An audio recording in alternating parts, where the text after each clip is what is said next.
Hello everyone, welcome back to the Capablanca saga, well mostly a bonus video for the Capablanca saga. We already finished the 1914 tournament of St. Petersburg from Capablanca's perspective. We have covered all of the games that were played, and you already know, if you've seen my previous video, that it was actually Emanuel Lasker who won that event. In the final round, Capablanca played against Alexander Alekhine. He won a very nice game, and it all now depends on how Lasker will play in the final round against Frank James Marshall. So we already mentioned, if Lasker wins the entire event, which we already know happened, but it's very interesting what approach he took against Marshall in this game. So, and I did not receive my book by Tarrasch about this beautiful event, but I have received a message from Amazon that it has finally shipped. So we're gonna be enjoying it, fairly soon, and some of insightful comments by Dr. Tarrasch. As I said, we will most likely be returning to this tournament at some point or the other. But okay, as you can see in the quote above the board, in order to persuade him to come to the tournament, the committee have paid him over 4,000 rubles. I do not consider this excessive. So as you know, the prize for first place in this tournament is 1,200 rubles, which Lasker won. But also just to come to this tournament, he was paid more than 3 times that worth. So as it says, over 4,000 rubles. So quite a lot of money Lasker made this tournament. But okay, let's check out the game, as that's what we're here for. And also, if you haven't, check out the link in the description below. It will take you to a voting poll, as you are more than welcome to decide on the time format for my weekly tournament that will be held on Lichess every week in the same time. But okay, getting back to the game, Lasker has the white pieces and he opens with e4. We have e5, knight to f3, knight to f6. He goes for the Petrov defense this game. Knight captures on e5 by Lasker, the classical variation, d6, knight to f3, and now knight captures on e4, and queen e2. We've already seen this line in this tournament. Queen to e7, and now d3. Knight f6, you can see that the tension is here, but white wants black to capture, black wants white to capture to help out with the development of its own pieces. Bishop to g5, bishop to e6, and now knight to c3. The queens are not getting traded off. Knight b to d7 by Marshall, and Lasker goes for queenside castle. We have h6, asking Lasker what's your idea with the bishop here. Do you want to capture? Do you want to retreat? Bishop to h4 is played, and now g5. Bishop to g3 and the knight to h5. Marshall wants to get rid of Lasker's dark square bishop.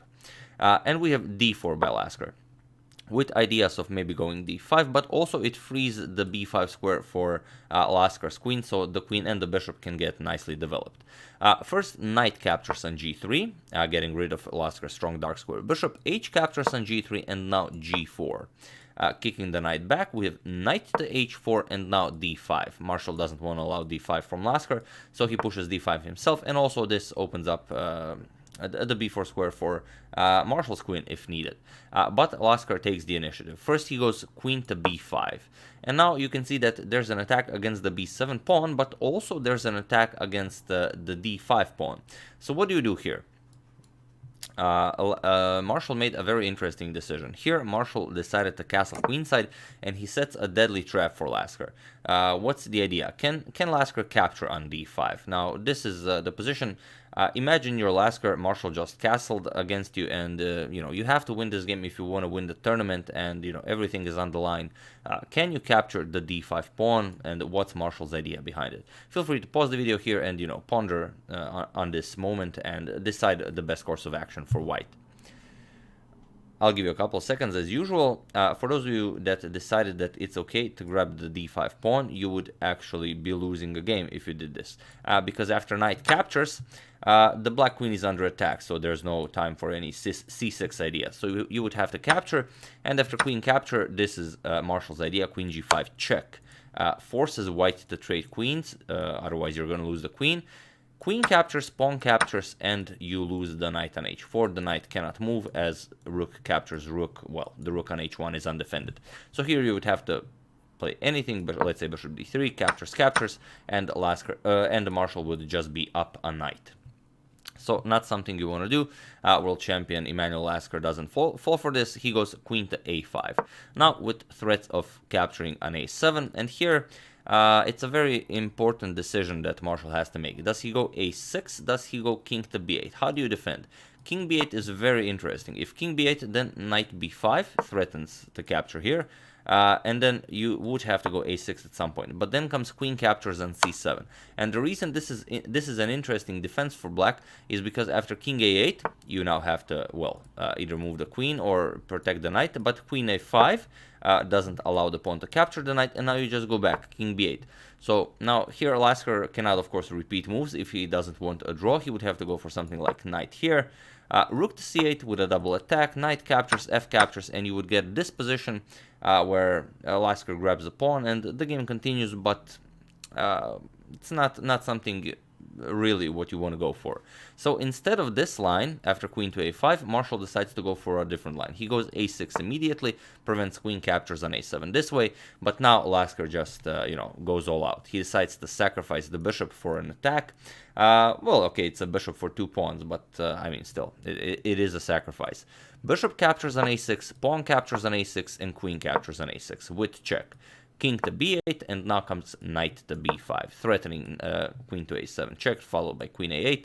And also by playing knight to b5, you also make room for this very nice rook lift.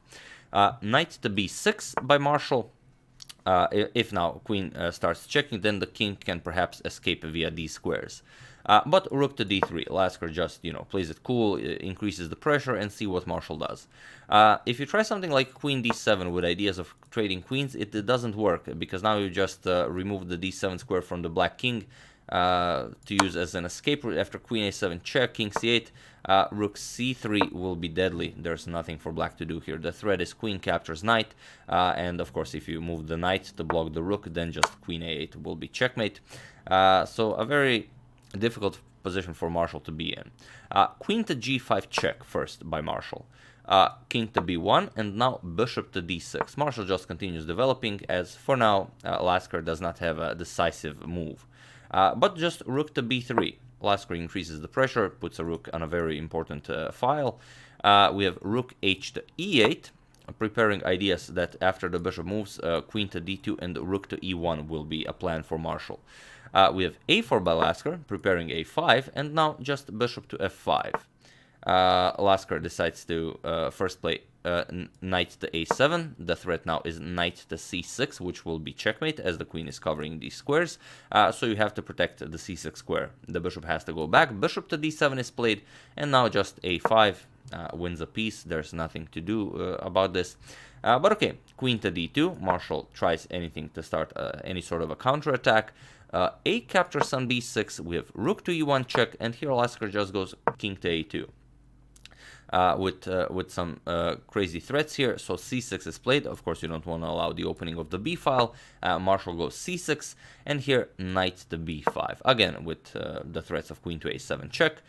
So we have c captures on b5, but there's no better move. If you don't capture the knight, it's over. Marshall played c captures on b5, and now after queen to a7 check, it was in this position on move 29 that Frank James Marshall resigned the game, and this was enough for Dr. Emanuel Lasker to win this tournament. So why did he resign here? Do you see the checkmate? It's mate in 2. Not going to ask you to pause the video, as there's only one square for the king. King to c8, then comes queen to a8 check. You would have to block this. Bishop to b8, and now queen to a6 will be checkmate, as the pawn controls the c7 square. But yeah, Marshall didn't want the mate to appear on the board, so after queen a7 check, he just resigned the game. And if you, by any chance, you haven't seen my previous video, do check it out. I will put a link to it in the description below. But in case you have, let's just repeat it. First place, Dr. Emanuel Lasker. Second place, Jose World Capablanca, Alexander Alekhine, Zygmunt Tarrasch, and Frank James Marshall. Those are the 5 finalists that went into the second half of the tournament.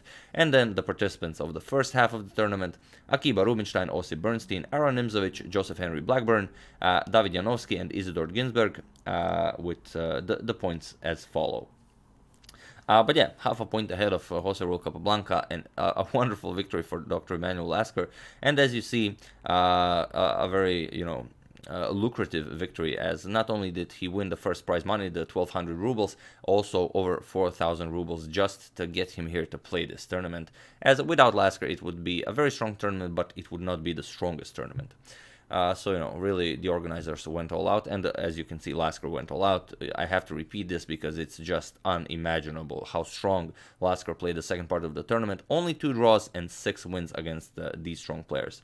And someone wrote in the comments, I don't know, I haven't been able to confirm this, but that an emperor was visiting the tournament, and then he said that 5 of the players who ranked best in this tournament, Emanuel, Lasker, Jose Capablanca, Alexander Alekhine, Zygmunt Tarrasch, and Frank James Marshall, should be awarded a title greater than that of a chess master, that they should be awarded the title of, let's say, a grandmaster, and that the 5 of them are somehow considered to be the world's first grandmasters. I haven't been able to really confirm this, but I will research it a bit more, and if I find it to be true, we will return to this. But if you have a link to some trustworthy article or something, you can just share it, and I will pin it or give it a heart so everyone can enjoy it.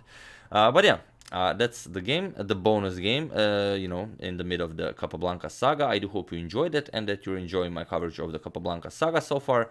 I would like to thank Jonathan Miller, Ezra Baidur, Richard Yarnell, Wesley Carter, and Alexander George for a contribution to my channel. Thank you a lot. I really appreciate it.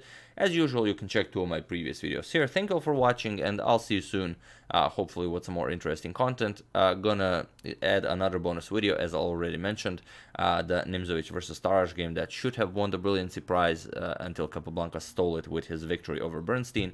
But I still think it's a very nice game. So yeah, thank you all, and I will see you soon.